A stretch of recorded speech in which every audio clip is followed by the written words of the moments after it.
Hello, ladies and gentlemen. This is Kinder Wolf for Wolf News, Kinder Wolf of Facebook and YouTube.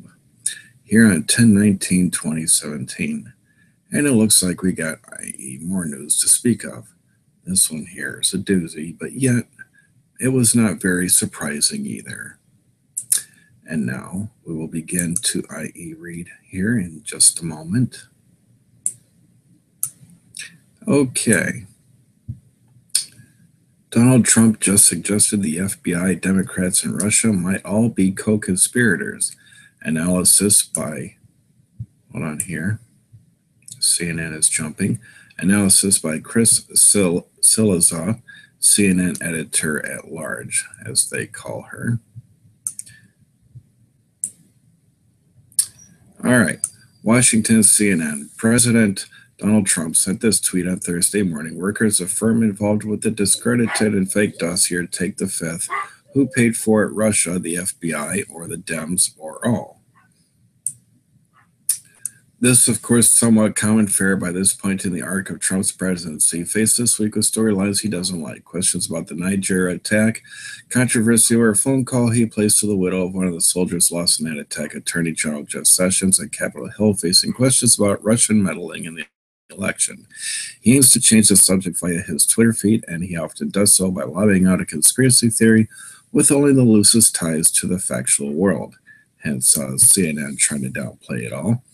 But even by Trump's standards, this morning's tweet is somewhat remarkable. He is suggesting that a dossier prepared by a former member of British intelligence has not only been discredited, it hasn't, more on that in a minute, but that it might have been funded by some combination of Russia, the Democratic Party, and wait for it, the FBI.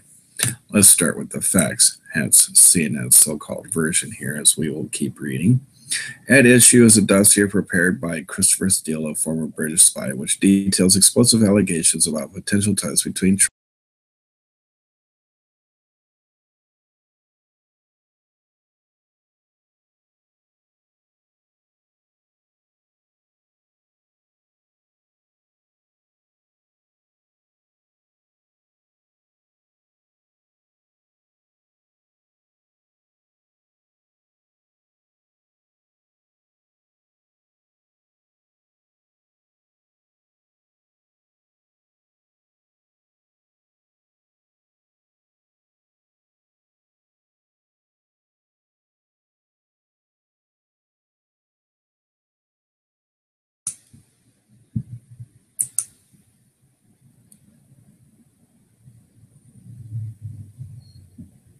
Okay, it appears that we got cut off, i.e. again. So we'll continue, hence Trump's conspiracy theory towards Democratic Party due to Russia's involvement with Democrats. And again, I'm Kinder Wolf of YouTube and of i.e. Facebook. And for Wolf News that I am i.e. doing this for, hence the Wolf News that I created, as you already know. At issue is a dossier prepared by Christopher Steele, former British spy, which details explosive allegations about potential ties between Trump's campaign and Russia. The dossier's more salacious elements regarding Trump have been drawn most of the attention and remain totally unproven, but it appears as though U.S. intelligence officials do take some chunk of what Steele found quite seriously. His broad assertion that Russia waged a campaign to interfere in the election is now accepted as fact by the U.S. intelligence community. CNN has also reported earlier this year that U.S. investigators had corroborated some aspects of the dossier, specifically that some of the communications among foreign nationals mentioned in the memos did actually take place. Investigators tied to Special Counsel Bob Mueller's investigation of Russian involvement in the 2016 election have also sat down with Steele to discuss the dossier and his findings, according to CNN reporting. The firm hired to produce the dossier, Fusion GPS, is refusing to testify before Congress about its involvement. Fusion GPS founder Glenn Simpson spent 10 hours meeting with Senate Judiciary Committee staff back in August. Now, we'll go ahead and keep going here. Trump has affected that refusal basically right, but his assertions that the dossier is fake news, totally made up stuff, or as was the case in Thursday's tweet. Discredited are not borne out by the facts as we know them. Not corroborated is not the same thing as not true. Many of the allegations in the Steele dossier may be untrue, but we simply don't have enough information to conclude that they are at the moment. So Trump is wrong about the dossier being discredited and fake. He is also wrong about capitalizing fake in that sentence, but I digress, i.e., the reporter here who is speaking in the article for CNN, hence Chris Cizilla of CNN. All right, in continuance. But there is no plausible scenario for which what Trump suggested this morning, a wide-scale conspiracy involving 3 separate actors across federal agencies and continents, actually happened. That we can't and won't agree on that seemingly obvious fact is troubling. All right. Now, this whole entire thing here is skipped out, and as I said before, this week, Bill Gates is having computer issues as well as other companies, etc., and people's websites were end up getting cut off, i.e., repeatedly.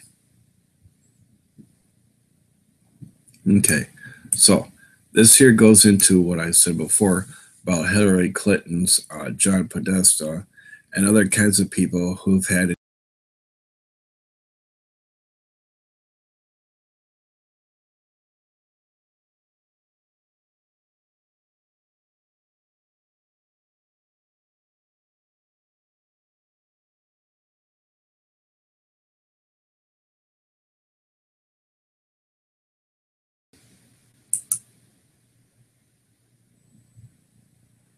Okay, as I said before, we keep getting IE cutoffs here. But again, that is due to the computer companies more this week having trouble. So once again, Donald Trump has revealed Russian ties to the Democratic parties through the British Intelligence National Agency, that's CNN, Chris Cizilla and other editors and others tried to discredit, etc., and that the Russians were working with the Democratic Party, and so on, and with Hillary Clinton and other people. The fact is, the answer is no. Russia was exposing Hillary Clinton and the other Democrats for the Republican, i.e., parties and members, let alone interested Christian groups and conspiracy organizations and other so-called Smoffinatis, or the religious Reich, if you will. And that you can read all by yourself anytime you wish to on any website or so-called conspiracy sites, etc. So again, this is Kinderwolf for YouTube and Facebook, hence Wolf News. That is all. Oh, and watch your computers.